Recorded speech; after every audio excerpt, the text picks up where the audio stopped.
Hi అండి. అందరికీ నమస్కారం. Welcome to my channel. ఈ వీడియోలో ఏపీ ప్రభుత్వ ఉద్యోగులకు మరియు పెన్షనర్లకు పే స్లిప్‌లలో ఒక్కో ఉద్యోగికి రావాల్సిన మొత్తం బకాయిల వివరాలు మరియు చెల్లింపుల పూర్తి సమాచారాన్ని అయితే తెలుసుకుందాము. వీడియో అయితే ఎక్కడ గాని స్కిప్ చేయకుండా ఎండ్ వరకు చూసేయండి. అప్పుడే ఇన్ఫర్మేషన్ పూర్తిగా అర్థమవుతుంది.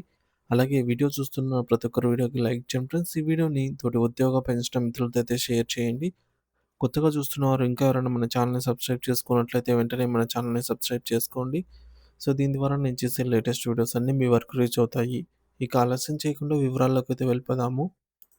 సో, ఫ్రెండ్స్ ఇక విషయానికొచ్చినట్లయితే ఆంధ్రప్రదేశ్ ప్రభుత్వ ఉద్యోగుల పే స్లిప్ మరియు వారికి రావాల్సిన ప్రభుత్వం నుండి రావాల్సినటువంటి పెండింగ్ బకాయిల వివరాలకు సంబంధించి ఒక అత్యంత కీలకమైన అప్డేట్ రావడం జరిగింది. వాస్తవానికి రాష్ట్ర ప్రభుత్వ ఉద్యోగులకు ప్రస్తుతం సుమారు 3 విడతల కరువు భత్యం, డీఏ బకాయిలు పెండింగ్‌లో ఉన్నాయి. ఇవి మాత్రమే కాకుండా PRC arrears, surrender leave, encashment డబ్బులు, అలాగే జీపీఎఫ్, పార్ట్ ఫైనల్ మరియు ఏపీజీఎల్ఐ లోన్స్ వంటి అనేక రకాల ఆర్థిక ప్రయోజనాలు చాలా కాలంగా అయితే నిలిచిపోయి ఉన్నాయి.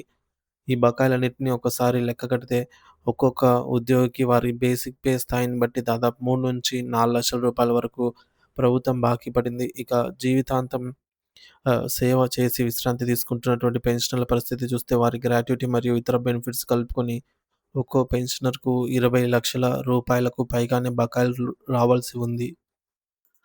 మరి ఇంత పెద్ద మొత్తంలో డబ్బులు నిలిచిపోవడంతో ఉద్యోగులు మరియు పెన్షనర్లు తీవ్ర ఆర్థిక ఇబ్బందులైతే ఎదుర్కొంటున్నారు. ఈ నేపథ్యంలో ఏ ఉద్యోగికి ఎన్ని బకాయిలు రావాలి? ఎంత బకాయిలు రావాలి? ఏ పద్ధతుల కింద ఎంత మొత్తం పెండింగ్‌లో ఉంది అనే పూర్తి వివరాలను వారి యొక్క నెలవారీ పే స్లిప్‌లోనే స్పష్టంగా నమోదు చేసి చూపించాలని ఉద్యోగ సంఘాలు ప్రభుత్వాన్ని గట్టిగా డిమాండ్ చేస్తున్నాయి. దీనివల్ల పారదర్శకత ఉండటమే కాకుండా ఉద్యోగులకు తమ ఆర్థిక పరిస్థితిపై ఒక స్పష్టత అయితే వస్తుంది. ఈ సమస్యల పరిష్కారం కోసం AP JAC Amaravati chairman Bopparaju Venkateswarlu గారు, ప్రధాన కార్యదర్శి పలిశెట్టి దామోదరరావు గారు మరియు ఏపీ కోఆపరేటివ్ ఎంప్లాయీస్ అసోసియేషన్ రాష్ట్ర అధ్యక్షులు పనిఫేర్ రాజు గారి నేతృత్వంలోని ప్రతినిధుల బృందం ఆదివారం నాడు రాష్ట్ర ఆర్థిక శాఖ మంత్రి పయ్యావుల కేశవ్ గారిని అయితే స్వయంగా కలిసి వినతి పత్రం అందజేశారు. మరి ఈ సమావేశంలో వారు ప్రధానంగా కొన్ని కీలక అంశాలను మంత్రి దృష్టికి తీసుకెళ్లారు. ఒకటోది ముఖ్యంగా అత్యవసర చెల్లింపులు. సర్వీస్‌లో ఉండి చనిపోయిన ఉద్యోగుల కుటుంబాలకు ఇవ్వవలసినటువంటి డెత్ బెనిఫిట్స్, రిటైర్ అయిన వారి టెర్మినల్ బెనిఫిట్స్, అలాగే ప్రాణాపాయ స్థితిలో ఉండి వైద్యం చేయించుకున్న వారి మెడికల్ రియంబర్స్‌మెంట్ బిల్లులు మరియు పిల్లల వివాహాల కోసం పెట్టుకున్న లోన్‌లు ప్రాధాన్యత క్రమంలో వెంటనే చెల్లించాలి, క్లియర్ చేయాలి అని.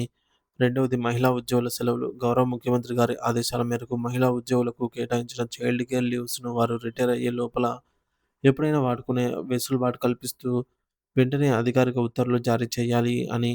మొత్తంగా ప్రభుత్వమే తక్షణం స్పందించి పే స్లిప్‌లో బకాయిల వివరాలను చేర్చడంతో పాటుగా లక్షల రూపాయల్లో ఉన్న ఈ పెండింగ్ బకాయిలను ఒక నిర్దిష్ట ప్రణాళిక ప్రకారంగా విడతల వారీగానైనా క్రమం తప్పకుండా చెల్లించి ఆదుకోవాలనైతే ఉద్యోగ లోకం కోరుకుంటోంది.